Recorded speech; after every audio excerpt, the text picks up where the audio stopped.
Bonjour à tous.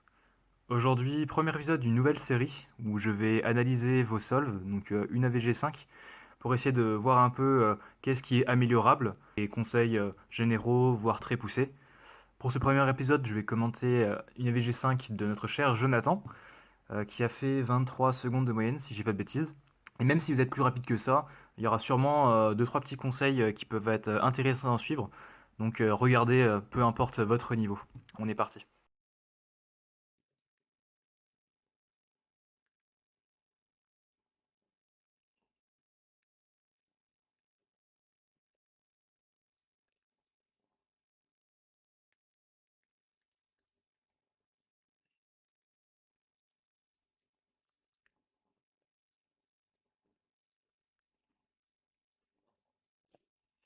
Ok, donc, première solve, il y a pas mal de choses à dire. Là, on a 4-1-1 et un petit L en bas, comme CS. C'est un CS qui est quand même assez cool, parce on peut le faire de plusieurs manières différentes, et généralement assez rapide. Toi, tu as commencé à l'inspection par faire un Y2, et tu as résolu le CS en faisant 0,4 slash 6 moins 4 slash moins 1 moins 2 slash 0 moins 3 slash. Donc c'est une solution qui est move optimale, on peut dire. Mais par contre, au niveau des finger tricks, il y a beaucoup de choses à redire. Tu as utilisé beaucoup les tâches du bas. Genre déjà, ton premier move, c'était 0,4. En général, à la CS et même tout algo, vaut mieux utiliser des mouvements qui utilisent plutôt la tranche U plutôt que la tranche D, parce qu'ils sont bien plus finger trickables. Donc là, par exemple, ce que tu aurais pu faire, c'est commencer pouce en haut et faire un 4-0, plutôt pour rassembler le petit L par devant. 4-0 slash, tu baisses, et comme ça, tu t'es directement bien positionné pour faire ton scallop kite. Donc perso, je le passe comme ça. Tu as choisi de faire donc 0,4 et ensuite de ramener tout par devant. Donc faire un U2 et gros D. Alors que tout simplement, même si tu avais commencé à par faire ton 0,4 et à faire kite scallop, tu aurais pu faire 0,2 pour amener ton scallop derrière et faire scallop kite par derrière. Ce qui t'aurait fait économiser encore des mouvements. Premier conseil important, essaie de privilégier les mouvements qui utilisent la tranche du haut pour avoir une solution plus rapide. Pour la CO, t'as vu ça, donc toi t'as le blanc en haut, moi j'ai le noir, mais ça revient au même. T'as as fait une solution qui est bien pour le CO, c'est-à-dire que tu l'as fait en deux slices seulement. Donc j'ai vu que t'as ramené, comment dire, t'as fait une 4-0 pour pouvoir créer une ligne avec ce coin-là et ce coin-là. Cette ligne va passer en haut. Tac. Après, U2, D, tac. Donc c'est très bien. En plus, tu as pensé à. Comment dire? Je sais pas si c'est volontaire ou pas, mais quand vous faites la CO, essayez de préserver au maximum les blocs. C'est toujours ça pour avoir une EO un peu plus simple après. Donc, tu as monté tous tes coins. Donc, ton EO était bonne. Tu as reconnu le petit L assez rapidement. Et là, quand vous arrivez à l'EO, la plupart des algos qui sont enseignés préservent la CP, donc la permutation des coins. Donc en fait, quand vous êtes là, plutôt que de faire votre algo comme ça, essayez déjà d'avoir un look ahead par rapport à la CP d'après. Donc là, par exemple, vous voyez que là, il n'y a aucun bloc nulle part. Et tu étais comme ça de base, donc tu voyais qu'il n'y avait pas de bloc. Tu as fait ton U', tu as vu qu'il n'y avait pas de bloc. Donc c'est-à-dire que tu avais une N en haut. Et en bas, juste un petit coup d'œil rapide, tu vois que tu as des headlights à gauche, donc tu as une J. Et là, c'est pas résolu devant. Donc juste, t'as des headlights et devant, ça matche pas. Donc forcément, t'as une J en bas. Donc tu savais déjà que t'avais NJ. Ce qui veut dire que dès que tu fais ton algo, pour ton algo de haut, t'aurais pu directement enchaîner sur NJ, surtout que tes coins étaient déjà bien. Donc t'aurais pu directement enchaîner. Parce que t'as perdu quelques secondes à reconnaître longuement quel cas de CP t'avais. Alors juste, ça c'est très important. Essayez déjà de look ahead un peu dans le futur. Pour la CP, donc tu as fait NJ, tu t'es directement mis en position neutre pour faire ton NJ. Je pense que c'est pas volontaire, mais en gardant cet alignement en bas, tu préserves les blocs de derrière, donc ça c'est très bien. Donc tu as fait ton NJ. Et ensuite tu es arrivé sur ça. Ça c'est O-Hop. Souvent c'est un algo qu'on conseille d'apprendre car il fait seulement 6 slices et il est assez facile. Et tu t'es un peu embrouillé l'esprit. Ce que tu as fait, toi, tu as fait moins 2, 3. Tu as commencé par faire hop, hop. Donc hop, hop, donc tu as fait M2, U2, M2. Et après, tu as atterri sur une Z que tu as résolue en Adj, Adj, U2, Adj, Adj. Et seulement après, tu as corrigé la slice.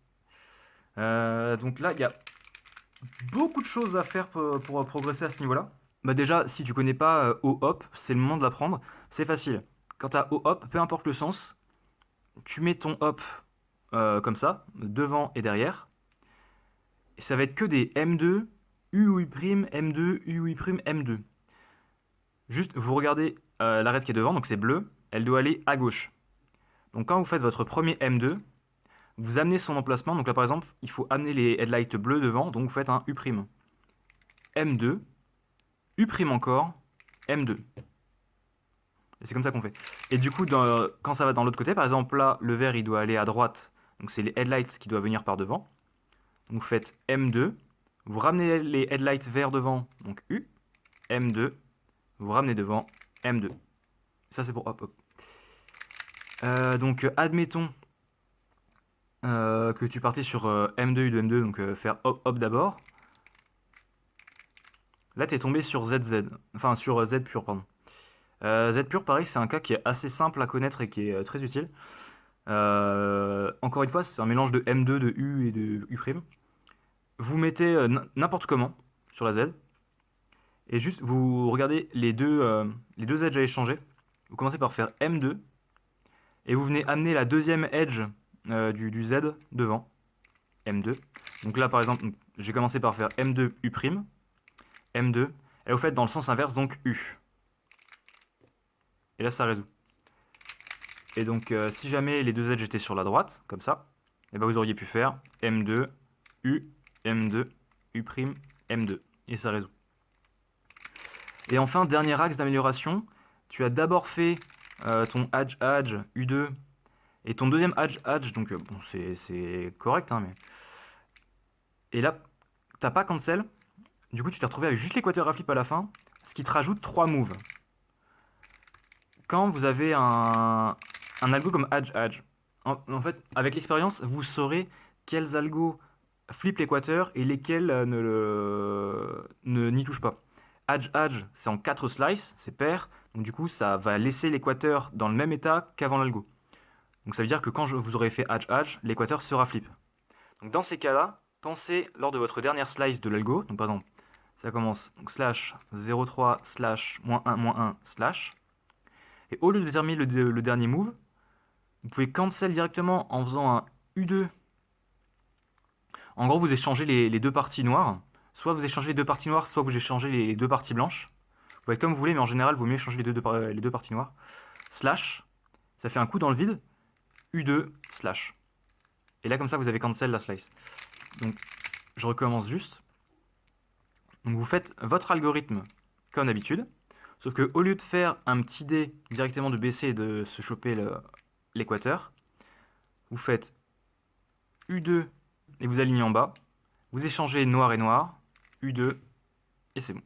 Et donc toi par exemple ce que tu as fait pour O-Hop, donc tu as fait 1, 2, U2, 3, 4, 5, 6, 7, 8, 9, 10, 11, 12, 13, 14, 15 slices. Alors que si tu connaissais juste O-Hop, ça t'aurait fait 1, 2, 3, 4, 5, cancel de l'équateur, 6, 7 slices. Donc plus de deux fois de moins de move. Donc tu aurais pu gagner pas mal de temps à ce niveau-là. Donc là, ton CS, tu utilises beaucoup trop de mouvements D. La CO est ok, mais pas mal de problèmes de regrip. Le haut est bien, mais tu aurais dû prévoir la CP. Et ouais, là, ton EP est largement améliorable. Pour le deuxième mélange, t'avais ça, t'avais Fist Muffin. Franchement, c'est vraiment pas le meilleur cas de CS. Parce qu'il est un peu dur à finger tricker. Et les solutions sont pas évidentes.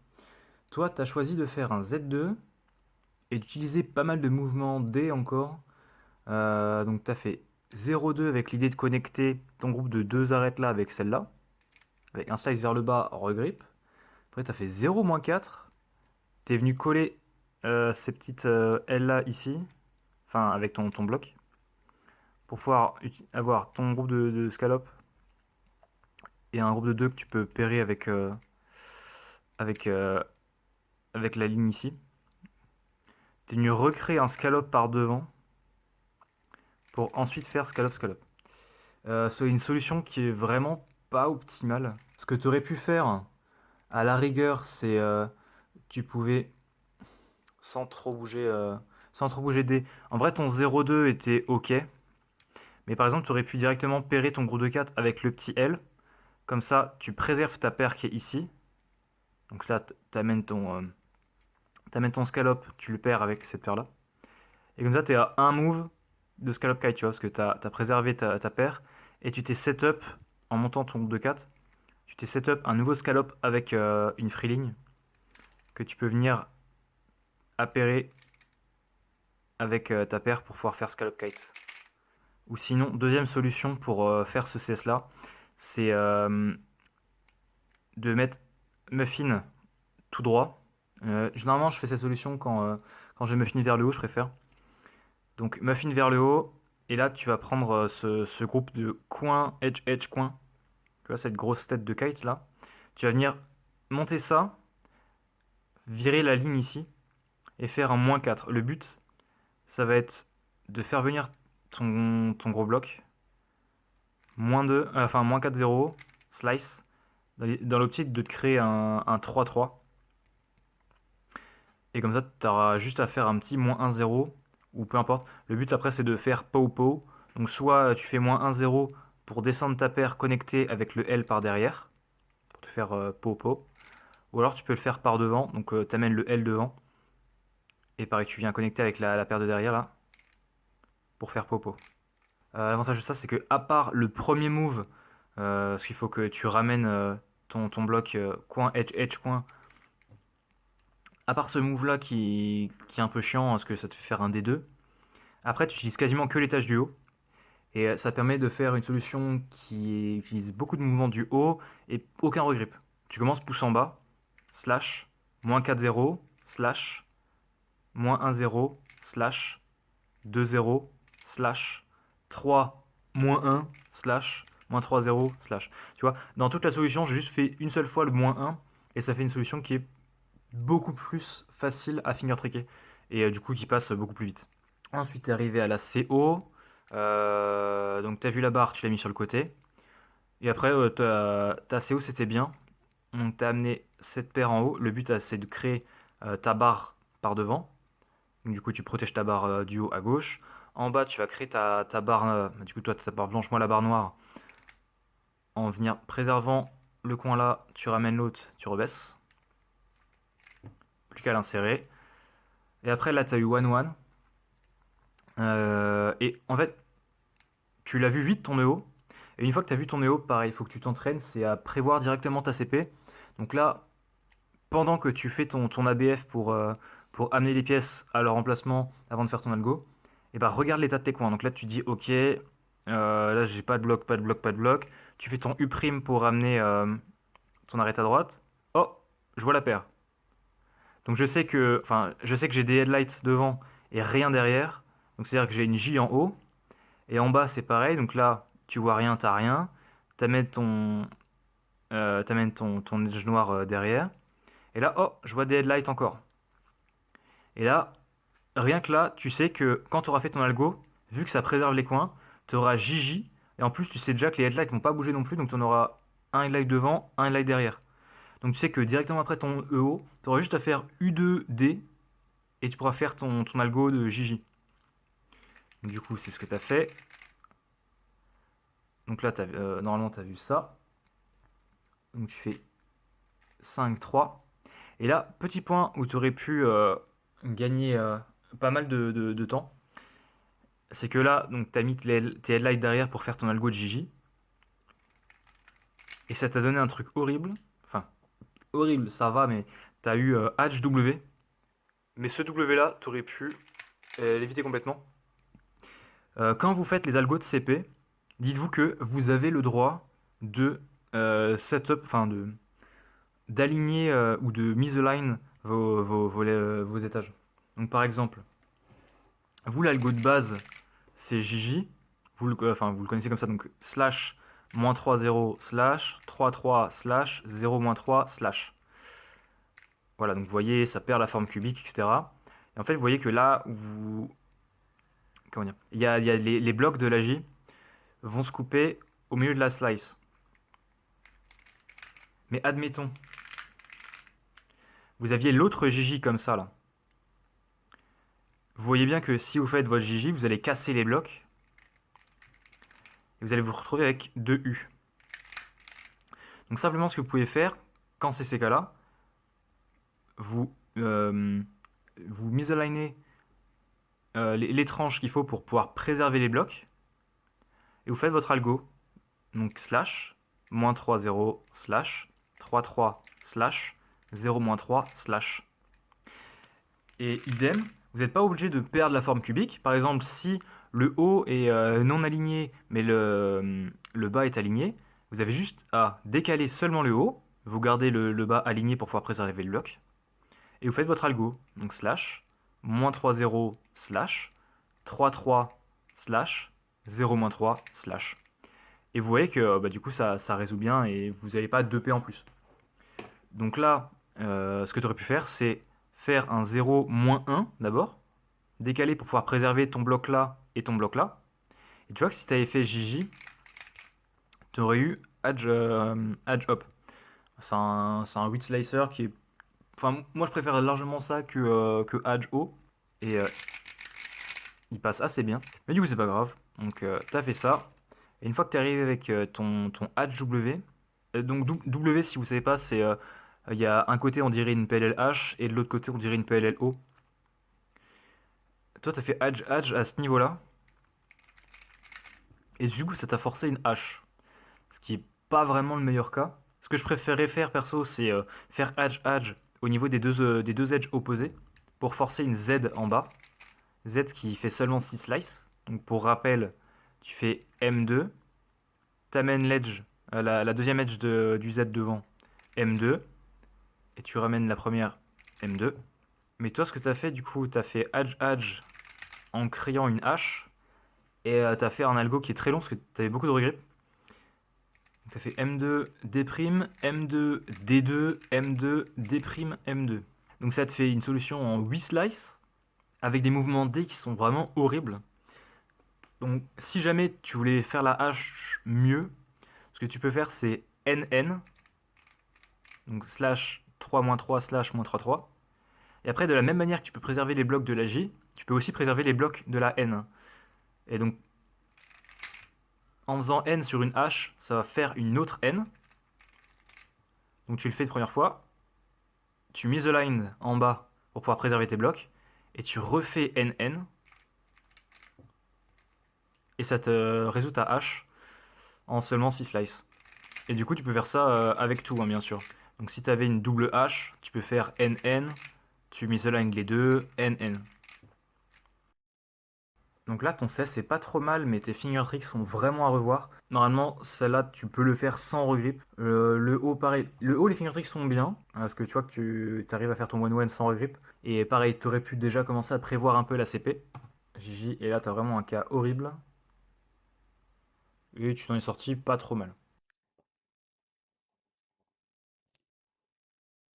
Toi, tu avais paire 3-3. Tu as fait une solution qui était bien. Qu'est-ce que j'aurais fait moi? Non. Donc toi, ce que tu as fait, tu as gardé ta paire de en haut. Donc tu es venu connecter le gros mastodonte là, le bloc de 3 avec ta paire, pour te faire un bloc de 5 avec facilement faire une ligne, une paire pour pouvoir créer Scallop Kite. Donc en vrai, c'est très bien. Après, tu aurais pu aussi le faire avec ça vers le haut. Mais ça t'aurait forcé à faire un mouvement 1-4 qui est pas forcément très agréable pour pouvoir créer ton Scallop Kite. Donc en vrai, ta solution était cool. En plus, ça utilise surtout des mouvements U, parce que tu fais un gros -5, 2 qui est assez bien. Et tu vois, là, tu aurais pu le faire sans grip, donc tu commences pouce en bas, plutôt que de faire clac, clac, clac. Juste commence pouce en bas. Et là, en fait, c'est ta main gauche qui va faire le -5 et le 2. Main droite. Et toi, tu fais 2, 1, 3. Ensuite, pour la CO, bah, c'est assez direct, hein. Donc là, tu as fait -5, 0 pour pouvoir préserver ton bloc ici. Là, tu as fait pareil que tout à l'heure. Donc, tu es venu connecter ces deux coins-là avec des dés. Donc, c'est très bien. Et là, pareil. Donc, tu es à le haut. Tu repères vite fait que tu as 1, 1. Tu sais que ton algo, c'est en 6 slices et ça va préserver les coins. Donc, directement, boum, je regarde les coins. En plus, ça t'a pas d'excuse. Directement, tu vois que tu as tes headlights devant. Et tu vois que là, bah, c'est des adjacents. Donc, tu sais que tu as une J en haut. Et en bas, bon, là, tu sais que c'est un peu plus chiant. Tu vois, il n'y a rien, il n'y a rien. Mais juste avec de la logique, si tu regardes tes coins là, tu vois qu'ils sont opposés. Bleu, vert et bleu. Alors que les coins ici sont adjacents. Rouge et vert, c'est adj. Donc forcément, c'est pas une N, parce que normalement, une N, toutes les paires de coins, si tu regardes là, là, là et là, c'est des opposés. Donc là, vu qu'ils sont edge, tu sais que c'est une J. Donc tu sais que tu as JJ. Et pour savoir où sont les headlights en bas, tu te dis qu'ils sont à l'opposé des opposés. Donc là, si tes opposés vert-bleu sont ici, ça veut forcément dire que tes headlights sont derrière. Et effectivement, ils sont derrière. Mais là, c'est pas grave. Donc tu as fait ton 1-1, donc U, D. En plus, maintenant, tu vois bien, juste un petit coup d'œil, tu vois que tu as tes headlights ici. Donc tu fais ton algo. Hop. Tu as mis tes headlights derrière 2, -3. Et là, tu as fait JJ. Bah, en soi, que en haut, tu n'avais pas de bloc à préserver. En bas, si tu laisses comme ça, tu préserves ces blocs-là, mais tu casses ceux-là, et inversement, si tu décales en bas, bah là tu vas préserver ceux du bas, mais tu vas casser ceux de droite, donc il n'y a pas vraiment de bonne manière de le faire. En plus, bon là tu as CT, donc tu as une parité, donc en vrai la PBL est un peu nulle. Donc tu as fait ton JJ bien comme il faut, et là tu as vu que tu as OU. Toi ce que tu as fait, donc tu as fait un U dans le vide, je sais pas pourquoi, Adj, Adj. Mais du coup, vu que tu as fait ton edge de ce côté-là, ça t'a forcé une hop en bas. Donc, je pense pas que c'est le meilleur move à faire. Parce que là, tu te retrouves avec U hop, qui est pas un cas terrible. Mais en vrai, t'as bien fait quand même. Parce que U hop, t'as fait M2, U2, M2. Je sais pas si c'est voulu, mais du coup, ça t'a permis de revenir à edge edge tout en préservant ta slice, ton équateur flip, pardon. Parce que tu sais que ton algo de parité que tu utilises, il flippe l'équateur. Donc du coup c'est pas mal, ça t'évite de faire des mouvements bizarres à la fin. Et du coup tu as juste fait ton algo là. Ce que tu aurais pu faire quand tu as OU, tu aurais pu te ramener à Edge en bas. Donc tu fais ton Edge n'importe où sur le haut et en bas tu fais ton Edge là où il y a l'edge opposé. Comme ça te ramène à U Edge. Et avant de connaître CSP, si vous voulez connaître certains algos, certaines EPP, donc Edge, Edge Permutation with Parity, ceux qui sont bien à apprendre, c'est U-Edge. Parce que les algos se font assez bien. Et ça peut être assez utile. Mais sinon, globalement, juste fais attention aux finger tricks. Le but, c'est de jamais regrip entre tes algos. Et surtout, ayez un game plan en tête. Dès que vous voyez votre EP, vous dites ok, je vais le faire de telle manière, telle manière. Parce qu'on voit que t'hésitais un petit peu entre les algos. Après avoir fait Edge, tu regardais un peu en mode ok, qu'est-ce que je fais maintenant? Essayez vraiment d'avoir un plan en tête pour ne pas faire des pauses pour votre EP. Après, c'est beaucoup plus facile quand vous n'avez pas de parité parce que bah, les cas sont plus faciles à reconnaître. Mais c'est important de savoir exactement ce que vous voulez faire à l'avance, quoi. Ouais, bon, là, t'as un peu fail le CS, t'as perdu 4 secondes et demie. Toujours fais attention au regrip. Mais sinon, la solution en elle-même est ok. L'ACO, pareil, t'as fait des mouvements un peu bizarres, hein. J'utilise pas le même algo de EO, mais j'imagine qu'il doit préserver la CP, donc faire attention à ça. J pur, et là t'as O edge, ok.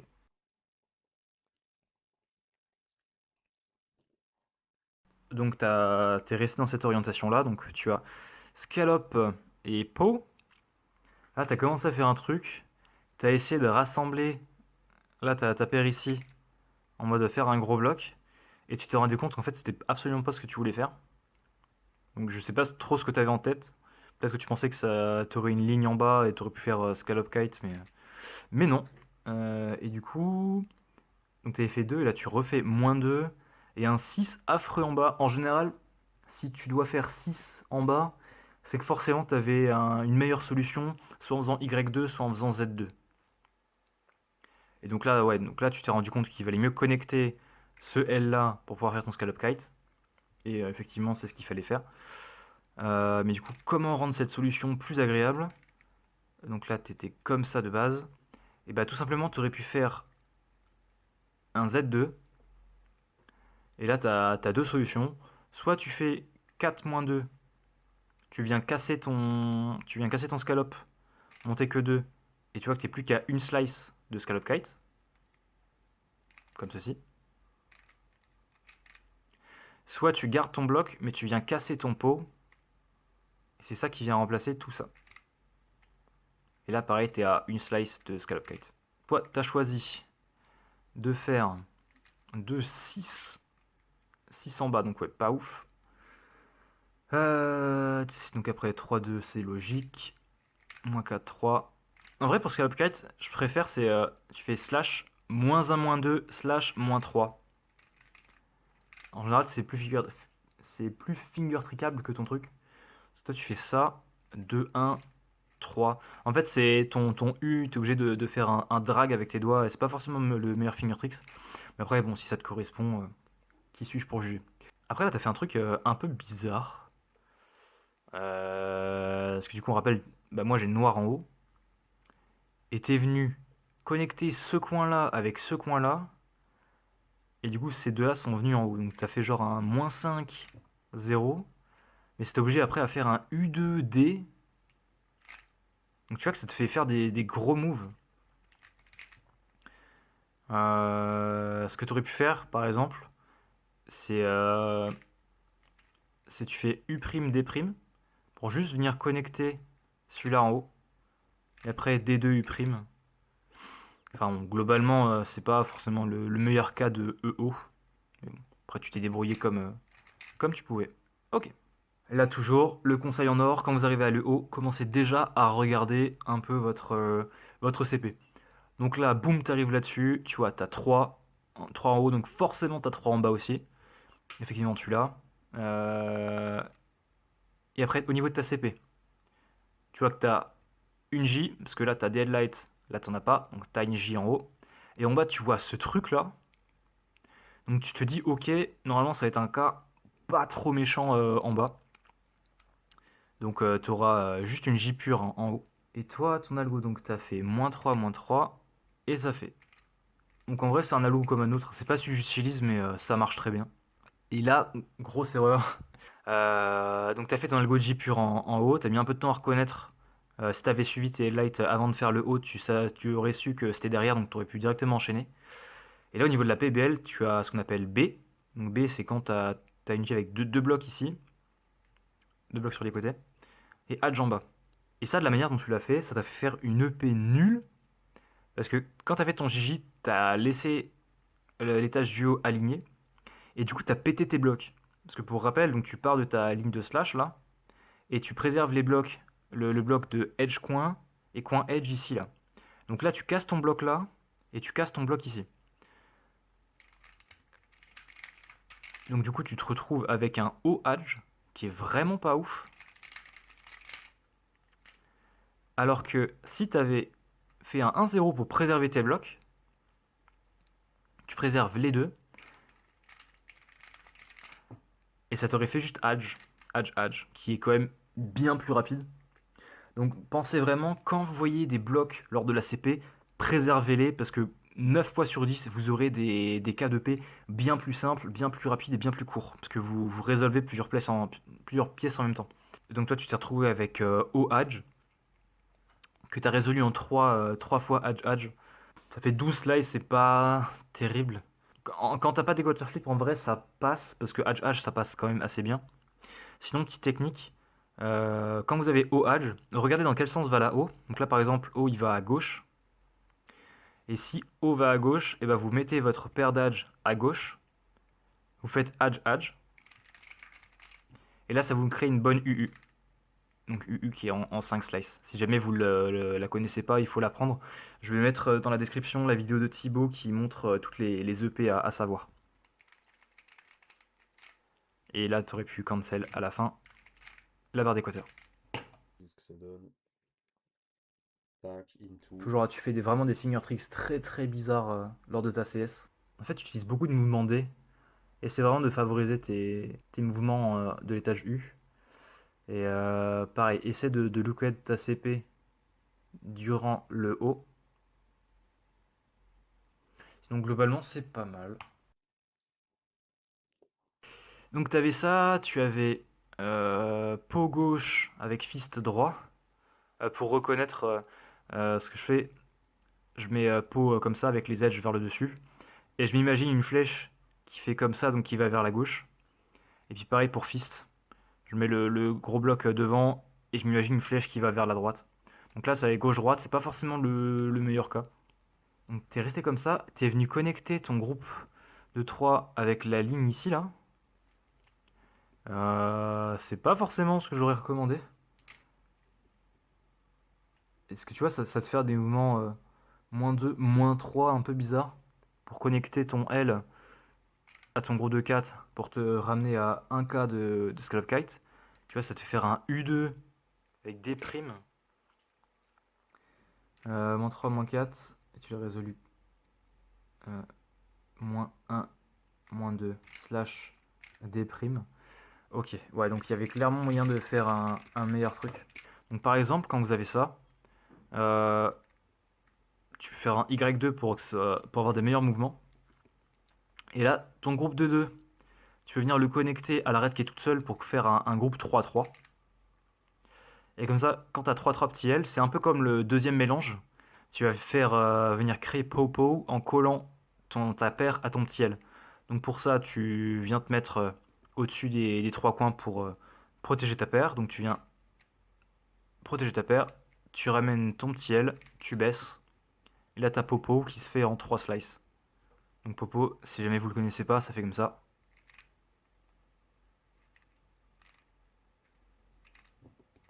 Ensuite, pour la CO, donc ce que tu as fait, c'était pas mal. Donc -5, 3. Et tu vois, essayez de faire des finger tricks agréables. Donc par exemple, ton -5, au lieu de faire U' comme ça, et ben, entraînez-vous à juste faire d'un seul mouvement d'index. Et t'es venu insérer ton coin comme ça, donc c'est vraiment très bien. Là, tu avais LL. Donc LL, 4 moves, et on sait que ça préserve les coins, donc je répète la chanson, on commence déjà à look ahead un peu. Donc là, on voit qu'on a rien, rien. En bas, par contre, on voit qu'on a des opposés, des opposés. Donc là, ça veut dire qu'on a une N. On a une N en bas. Et en haut, si vous êtes malin, donc on se rappelle là c'est opposé, là c'est adjacent. Donc vu qu'on a un combo de coins opposés, coins adjacents, ça veut dire qu'on a une J. Les headlights sont opposés aux opposés, donc ils sont derrière. Donc là on a JN. Et quand on va venir faire le U' pour mettre le petit L comme ça, on va s'apercevoir que effectivement les headlights sont ici. Donc là pareil, tu fais un D pour amener tes edges comme il faut. Et là normalement tu sais que après avoir fait ton algo, tu fais juste JN. Et là on arrive à la CP. Et donc surtout je rabâche, très important quand vous arrivez à la CP, préservez les blocs. Donc là tu as un bloc en haut, si tu veux le préserver, il faut que tu restes aligné comme ceci. Ça va préserver ce bloc là et ce bloc là. Et en bas tu as deux blocs, ici, les blocs de la N. Et c'est pareil, si tu veux les préserver, il fallait rester comme ça. Donc là c'est parfait. Donc tu as fait ton algo de JN. Tu as préservé tous tes blocs, c'était cool. Et tu es tombé sur UH. Donc pareil, ça, en vrai, tu t'en es bien sorti, parce que si jamais tu connais pas l'algo, et ben c'est ce qu'il fallait faire. Donc déjà, Edge, en venant faire Edge sur la U au niveau de l'opposé, pour te ramener simplement à la parité. Ou sinon, si vous connaissez l'algo, bah faites-le, c'est un algo qui est assez utile à apprendre, donc il y en a 4, hein. Il y a les deux UH et les deux U, c'est en bas. Mais sinon, c'est pas mal. Donc si je pouvais te donner des axes de progression, au niveau de la CS, essaye vraiment d'éviter de faire des gros mouvements avec les dés. Si jamais tu dois faire des solutions qui utilisent des dés ou des D2, ça veut forcément dire que tu avais une meilleure solution, soit différente ou soit la même, mais avec un Y2 ou un Z2 avant, et pour avoir des meilleurs finger tricks. En parlant des finger tricks, pense vraiment à ne jamais regrip. Normalement, tous tes algos, tu es censé les faire sans regrip. Pour les CS, tu peux en faire un max, mais sinon, tu dois tout faire sans regrip. Faut vraiment te forcer. Et si jamais il y a un algo qui passe pas bien en commençant pouce en bas, bah, essaye de le faire pouce en haut et des fois il passe beaucoup mieux. Pareil, essaie de te renseigner, de regarder vite fait euh, quels sont les CS optimaux. Pas la peine de les apprendre, mais au moins de te donner une idée pour certains CS que tu trouves chiant à faire. Et bah des fois, si tu te dis ah mais oui en fait c'est trop bien de le faire comme ça. Donc ouais, essaie de trouver des vidéos pour voir un peu les CS optimaux. Sinon au niveau de ta CO, en vrai c'est pas mal. EO, pense à Lookahead. Regardez déjà la CP pour ne pas faire de pause entre le haut et la CP. CP, méga important, préserve tes blocs. Donc apprends à faire tous tes algos de CP avec le haut décalé, le bas décalé ou les deux décalés. C'est méga méga important, on le fait à haut niveau et c'est avec ça tu te fais une EP trop facile. Et pareil, pour l'EP, il faut vraiment que tu aies un game plan assez solide. Donc dès que tu vois ton EP, tu dis ok, je vais la faire exactement de telle manière et limite tu peux la faire les yeux fermés. Ça c'est pas mal, c'est t'entraîner à faire les algos, les EP les yeux fermés. Comme ça te force à ne pas faire de pause entre les algos et savoir exactement ce que tu veux faire. Donc déjà, bah, termine d'apprendre les EP recommandés dans la vidéo de Thibaut Hou. Donc je la remets en description. Et apprends à cancel quand, si jamais, voilà, à cancel ton équateur dans le dernier move. Donc souvent c'est tu mets le noir noir ou le blanc blanc au-dessus pour t'éviter de faire slash 6-0 slash 6-0 slash qui est abominable. Voilà voilà. Et bah du coup j'espère que ça aura pu t'aider et j'espère que ça aura pu aider les autres personnes autres que Jonathan qui ont regardé cette vidéo. J'ai reçu pas mal d'autres vidéos donc ils vont venir dans les prochains jours. Donc j'espère que ça vous a plu, que ça vous a aidé. Et sur ce, eh bien, bossez bien et à bientôt.